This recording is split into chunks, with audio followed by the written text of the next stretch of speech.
नव्या केवायसी मध्ये 80 लाख महिलांची संख्या कपात झालेली आहे.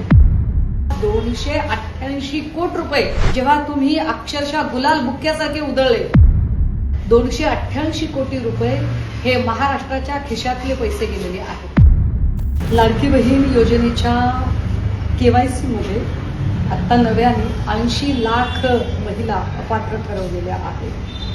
साधारणतः एका महिलेला एका वर्षाचे दरमहा 1500 प्रमाणे जरी विचार केला तरी 18,000 रुपये जातात. जर एका वर्षामध्ये 1 कोटीपेक्षा जास्त महिलांची संख्या कपात केलेली आहे. विशेषतः नव्या केवायसी मध्ये 80 लाख महिलांची संख्या कपात झालेली आहे.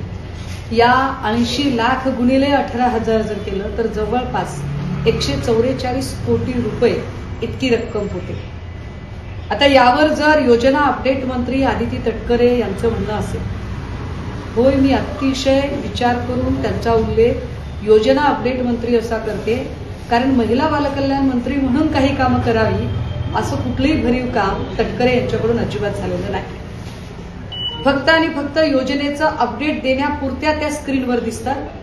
अशा योजना अपडेट मंत्री आदिती तटकरे यांनी ज्या 80 लाख महिला ज्यांचं कपात संख्या केलेली आहे ते 144 कोटी रुपये, याचं नेमकं आता भरपाई कोण करणार याचं उत्तर दिलं पाहिजे. यावर जर आदिती तटकरे किंवा सरकार पक्षातल्या कुणाचंही म्हणणं असं असेल की आम्ही या महिला का अपात्र ठरवलेल्या आहेत कारण याच्यामध्ये काही पुरुष लाभार्थी होते, काही सरकारी लाभांश घेणाऱ्या महिला होत्या आणि म्हणून आम्हाला ते कपात करावं लागलं, असं जर उत्तर आदितीजी तुम्हाला द्यायचं असेल तर माझा त्याच्या पुढचा प्रश्न तुम्हाला आहे की मग पुरुष लाभार्थी किंवा सरकारी लाभांश घेणाऱ्या महिला ज्यांना नव्याने किंवा पुन्हा पुन्हा हा लाभ मिळत आहे हे तुम्हाला आधी कळलं नाही का?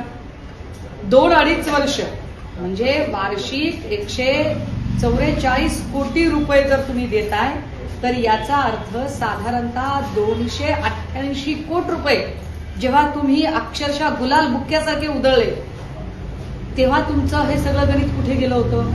तेव्हा तुमची ही चिकित्सक वृत्ती, हा अभ्यास, हे विश्लेषण, हे सगळं कुठे गेलं होतं? 288 कोटी रुपये जे दिलेले आहेत ते आदिती तटकरे तुम्ही तुमच्या खिशातनं दिले नाही. एकनाथ शिंदे, देवेंद्र फडणवीस यांनी आपल्या खिशातनं हे पैसे दिलेले नाही. 288 कोटी रुपये हे महाराष्ट्राच्या खिशातले पैसे गेलेले आहेत, जे तुमच्या चुकीने गेलेले आहेत. या पैशाची भरपाई कोण करणार आहे? कारण या योजनेचं श्रेय घेण्यासाठी दादा, भाऊ, भाई म्हणत ज्यांनी ज्यांनी फ्लेक्सबाजी केली होती त्यातला आता कोण माईचा लाल पुढे येणार आहे? आणि हे पैसे जर आमच्या चुकीने गेले तर या पैशाची भरपाई आम्ही केली पाहिजे हे सांगणार आहे. ज्या आदिती तटकरे एरवी श्रेयवादाच्या राजकारणात सगळ्यात पुढे असतात त्या आदिती तटकरे या 288 कोटी रुपयांचा हिशोब देणार आहेत का? आणि जर तुमचं म्हणणं असेल की नाही नाही आम्ही हे पैसे दिलेलेच होते आणि हे पैसे देणं कसं गरजेचं होतं, तर काय गरज होती? ऐन निवडणुकीच्या काळामध्ये कुठलाही अभ्यास न करता लाभार्थी असणारे लोक हे पुरुष आहेत का?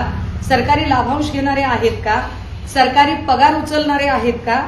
त्यांच्याकडे तुमच्या केवायसी निकषातली जमीन जुमला किंवा 4 व्हीलर किंवा या सगळ्या साधन सामुग्री आहेत का? याची चिकित्सा तुम्ही आधी का केली नाही? कोणता असा वाघ तुमच्या मागे लागला होता म्हणून तुम्हाला तो निर्णय घ्यावा लागला?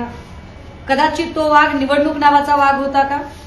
म्हणून तुम्हाला घाईघाईने तुमचे पगारी मतदार तयार करण्याची गरज पडली आणि ते पगारी मतदार आता गरज सरो वैद्य मरो या पद्धतीने आता तुमची गरज संपलेलीच आहे. आता निवडणुका संपलेल्या आहेत त्यामुळे तुम्हाला आता या सगळ्या लोकांची गरज नाही, त्यामुळे या पगारी मतदारांची गरज नाही आणि म्हणून अचानक तुम्हाला 80 लाख महिलांमध्ये कपात करावी लागतेय. उत्तरं आदिती तटकरे यांनी दिली पाहिजे. उत्तरं आता अर्थ खातं ज्यांच्याकडे आहे त्या सन्माननीय मुख्यमंत्री फडणवीसांनी दिली पाहिजेत. उत्तरं लाडका भाऊ आणि लाडका भाई असं म्हणत ज्यांनी आपापल्या परीने आपापले सोलो पोस्टरबाजी केली होती, हे सोलो पोस्टरबाजी करणारे मुख्यमंत्री आणि उपमुख्यमंत्री यांनी देणं गरजेचं आहे. आणि ते तुम्ही यासाठी केलं पाहिजे कारण एकीकडे रिसेशनचा काळ चालू आहे, आर्थिक मंदीचा काळ चालू आहे.